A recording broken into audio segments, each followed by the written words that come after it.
How America moved 10 million logs down one river in a single spring.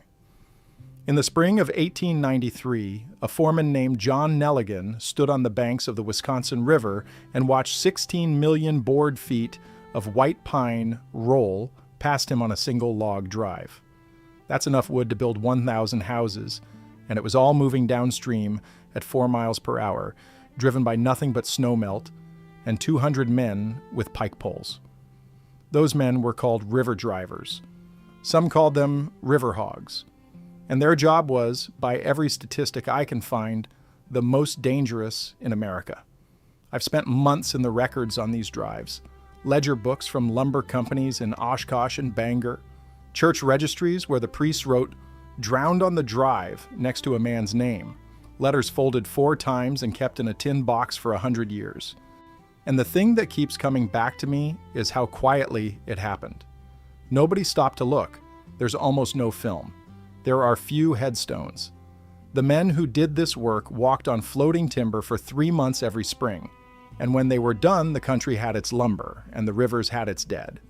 John Nelligan was born in 1852 in a tar paper cabin near Marinette, Wisconsin. His father was an Irish immigrant who had cut white pine in Maine before the family moved west, chasing bigger timber. John went into the camps at 14. By 20, he could swing a peavey with either hand. By 30, he was a river boss on the Menominee, pulling down wages of about $6 a day while the men working the logs under him made $1.50, sometimes $3 if they had experience breaking jams.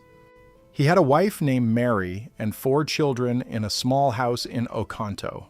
He wrote a memoir late in life, in pencil, and I've read it cover to cover. I'll come back to him in a minute, because Nelligan saw something on the Peshtigo River in 1883 that he could not forget until the day he died. First, though, I need you to see the problem. Because the river drive wasn't a stunt. It was the only way the country had to move the timber it needed, and if you don't understand that, the men on the logs look like daredevils. They weren't.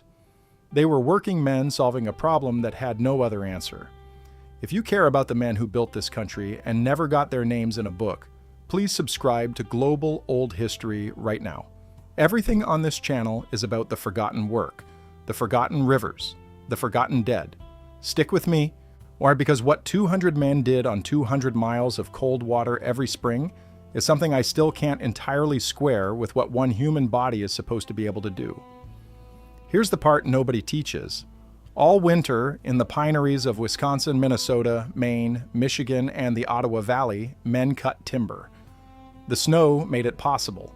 You could skid a log across packed snow with 2 oxen where you couldn't have budged it on bare ground. Camps of 60, 80, sometimes 150 men lived in log bunkhouses from November through March, cutting by lantern light before dawn, and felling giant white pine that took 2 men and a crosscut saw a whole morning to bring down. The logs came off the hillsides on bobsleds and got stacked on the ice of the nearest stream in piles called rollways, 20 feet high and a quarter mile long. And there they waited. On every log carried the brand of its owner, hammered into the butt end with a marking iron. The same way a cattleman branded his steers. On the Wisconsin alone, there were hundreds of brands. A crescent moon, a crow's foot, the letters K over R, triangles and arrows and crude initials. When those logs eventually came down the river mixed together, the brands were how you told whose timber was whose. The moment it all turned was the thaw. Usually late March, early April, depending on the river. Ice broke up, water rose, the streams that had been trickles in summer became torrents. The company sent men to the rollways with peaveys and cant hooks. They pried the bottom logs out, and the whole pile rolled into the rising water, 40 or 50 tons at a time, and the drive was on. Now here's the river driver. He was usually young. Most of them were under 30. Many were French-Canadian, coming down from Quebec on the fall train into Bangor or the Saginaw. Many were Irish. A good number were Scandinavian on the Minnesota and Wisconsin rivers. They wore heavy wool trousers cut short at the calf so they wouldn't drag in the water, red sashes around the waist, black felt hats with the brim pinned up, and on their feet, the single most important piece of equipment a river driver owned: caulked boots. Caulked boots, pronounced corked by the men who wore them, had 40 to 60 steel spikes driven through the sole. Each spike was a 1/4 inch long, sharpened to a point. A river driver walked on wet, rolling logs by driving those spikes into the wood. He could run, literally run. I'd cross a field of floating timber that was rotating under his feet, and he would stay on top as long as he kept moving and the spikes kept biting. The second he stopped, the log rolled, and he was in the water.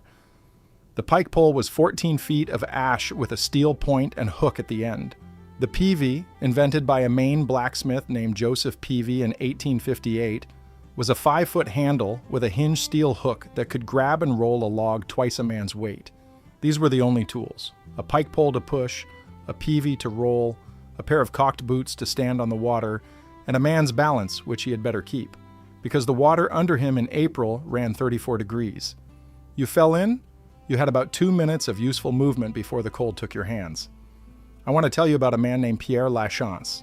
I pulled his name from a drive ledger kept by a clerk on the Chippewa River in 1897, cross-referenced with a Catholic burial record in Chippewa Falls.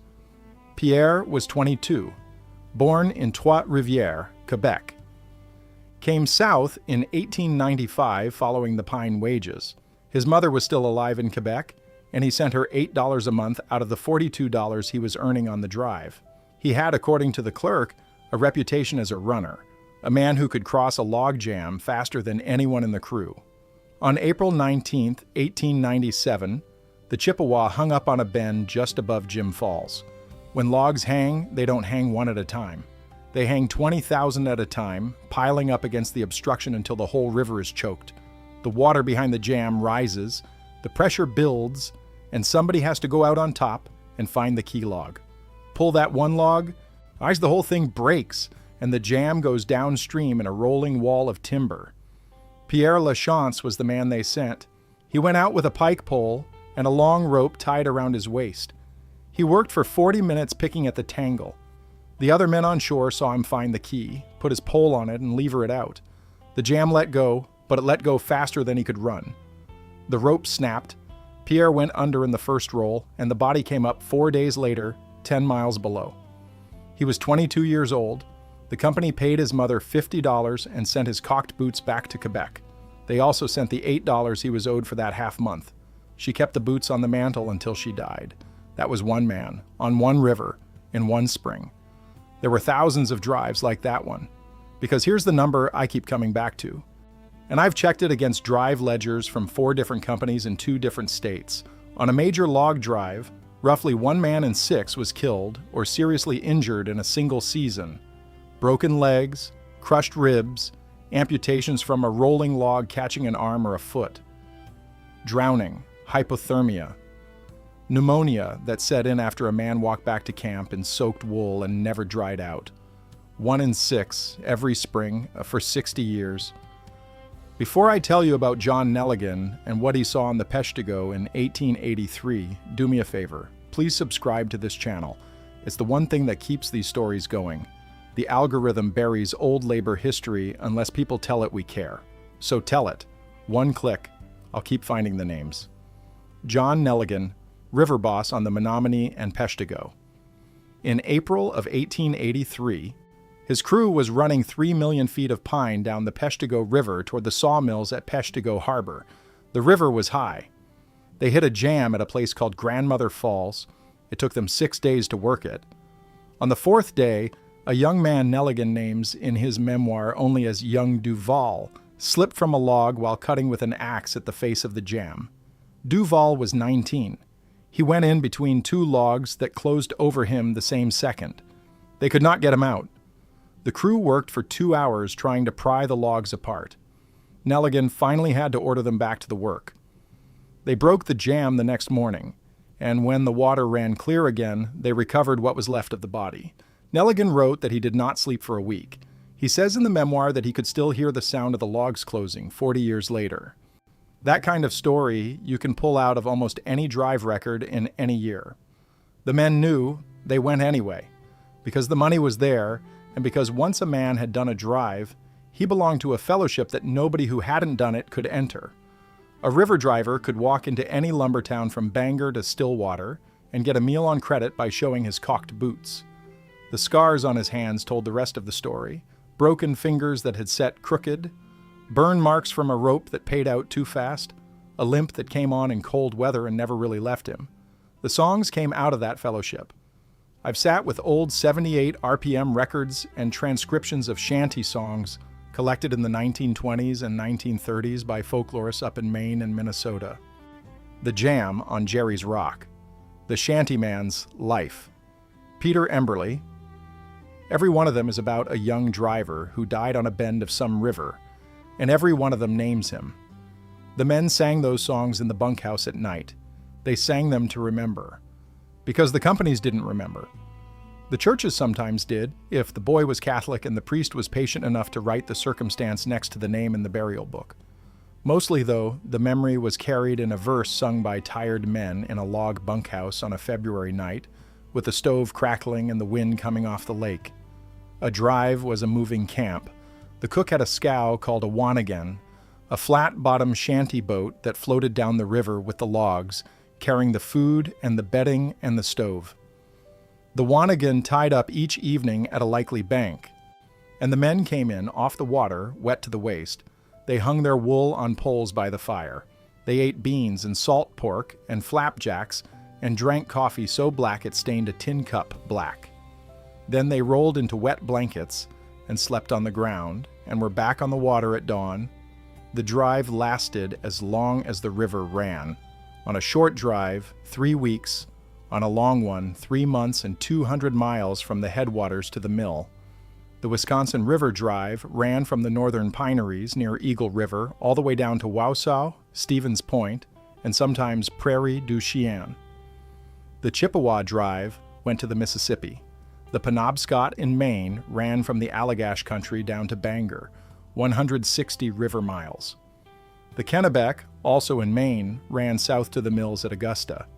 The Ottawa in Canada was the biggest of them all, with French-Canadian drivers moving white pine down to Quebec City and Montreal. On the Ottawa worked a legend named Joseph Montferrand, known to the English press as Joe Mufferaw, a raftsman and strongman of the 1820s through the 1850s, whose exploits were still being told in shanty songs on the American drives 60 years later. Each river had its own rhythm, its own rapids, its own ledges and boulders that hung the logs every spring in the same places. The crews knew them by name: Grandmother Falls, Little Bull, the Dells, the Big Eddy. A river boss who had run a river for 10 seasons could stand on the bank and look at a jam and tell you within an hour where it had started, which log was pinning the rest, and how the water would behave when the key went out. And the jam is the thing everybody wants to know about. So let me tell you how they actually did it, because the method was insane, and it killed men, and it worked. A jam started when one log caught on a rock or a ledge. The next log caught on it. In 10 minutes, 100 logs. In an hour, 10,000. In a day, you could have a quarter-mile of river solid with pine, stacked 30 feet high in the middle, water backing up behind it into a new lake where the river used to run. If you left it, the pressure could burst the jam violently in its own time and sweep half the drive into the woods. You had to break it, and you had to break it deliberately. The river boss studied the pile. He picked 3 or 4 men, the best on the drive, and sent them out on top with peavies. They worked forward until they reached what the river boss thought was the key log, the one log whose movement would let the rest go. They pried, they chopped. Sometimes they set a small charge of black powder wedged under a chosen log, lit a short fuse, and ran for the bank. The charge blew, the key went, and the whole jam, 1,000,000 logs or more, came loose at once and started downstream at 10, 15, 20 miles an hour, grinding, splintering, piling, rolling. The men on top of the jam when it went had to run it out, across the moving logs, to the bank, without slipping, without getting caught between 2 logs that would crush a man into paste. Some made it, many didn't. Nelligan wrote that on the Menominee. In 1888, he watched a crew of 4 go out on a jam, and when the jam went, only 2 came back, and one of those 2 never worked a drive again because his nerves were gone. I want to name 2 more of them, because if I don't, nobody will. Auguste Poitras. Age 28, born in Saint-Jean, Quebec, came to the Penobscot Drive in 1884 following his uncle who had worked for the Great Northern Paper Company. Auguste had a wife named Celeste and a son born the winter before he died. He was a Peavey man, one of the three sent out to work a jam at Nessowadnahunk Dead Water on April 11, 1886. The jam let go early. The man to his left got off. The man to his right got off. Auguste was caught under a rolling log that pinned him to a second log, and he went down between them. They pulled him out below the next bend, and the Catholic priest in Millinocket read over him in French. Celeste took the boy and went home to Saint-Jean and never remarried, and Sven Olofsson, age 34, born in Hälsingland, Sweden in 1859, came through Duluth in 1881 and worked the Saint. A quad drive for 8 years, then the upper Mississippi. He was, according to a Swedish-language newspaper I found in Minneapolis, the man they sent for when the jam was bad. In May of 1893, on the St. Croix, a jam at Taylor's Falls ran 40 feet high. Sven went out with 2 other men. They set the powder. The fuse burned short, and the charge went early. Sven was thrown 60 feet by the blast. He lived 3 days. His wife, Ingrid, got $75 from the company. She moved the 3 children to a cousin in Minneapolis and took in laundry for the next 24 years until her own death in 1917. You see the pattern. You see the bill that got paid. For every mile of river drive that brought pine to the sawmill, somebody's wife, somebody's mother, got a small envelope with a company letterhead and a check for $50 or $75 or $100. So where did it go? What did the drives actually build? Because the men paid for it with their lives, and the rivers paid for it with their fish and their banks and their bottom gravel, and I think we owe them the courtesy of knowing what we got. We got the cities. The Chicago that rose from its ashes after the 1871 fire, framed and boarded with white pine that came down the Wisconsin and the Menominee and the Wolf and the Oconto. The tenements of New York, boarded with Maine spruce that came down the Penobscot. The prairie towns of Iowa and Nebraska, floored and roofed with Minnesota pine that came down the St. Croix and the Mississippi. The grain elevators, the churches, the schoolhouses, the coffins. Every stick of it had been a tree in a wilderness, and it got to town by floating on a river, guided by a man in caulked boots. And between 1850 and 1910, the rivers of the American pineries moved tens of billions of board feet of timber. The Wisconsin River alone is estimated to have carried 44 billion board feet in its drive years. The Chippewa ran 46 billion. The Penobscot ran 25 billion. And every stick had a river driver somewhere in its history, standing on it, rolling it, guiding it around a bend, prying it out of a jam. One more ask from me before I tell you how this all ended. If this is the kind of history you want more of, the real work, the real men, the stories that never make it into the textbooks, subscribe. That's the whole pitch. I'll keep finding these stories as long as you keep telling the algorithm we want them. Here's how it ended. The pineries were cut. By 1910, the great white pine of the Great Lakes states was essentially gone. When what had been 30 million acres of white pine in Michigan, Wisconsin, and Minnesota in 1860 was stumps in second growth by the First World War. The drives got smaller, then the railroads reached into the cutover, and then eventually the log trucks. One river after another saw its last drive. The Wisconsin quit driving in 1907, the Menominee in 1917, the St. Croix a little later. The Penobscot held on until 1971, and the Kennebec River in Maine improbably kept running log drives all the way to the last one in the fall of 1976, the last drive, in my lifetime or near to it for many of you watching. A crew of maybe 40 men with pike poles and caulked boots, pushing the last logs of a way of life down the last river where the state still allowed it. When the last log hit the boom at Augusta, somebody rang a bell. The Kennebec was closed to drives by state law the next year, and that was the end.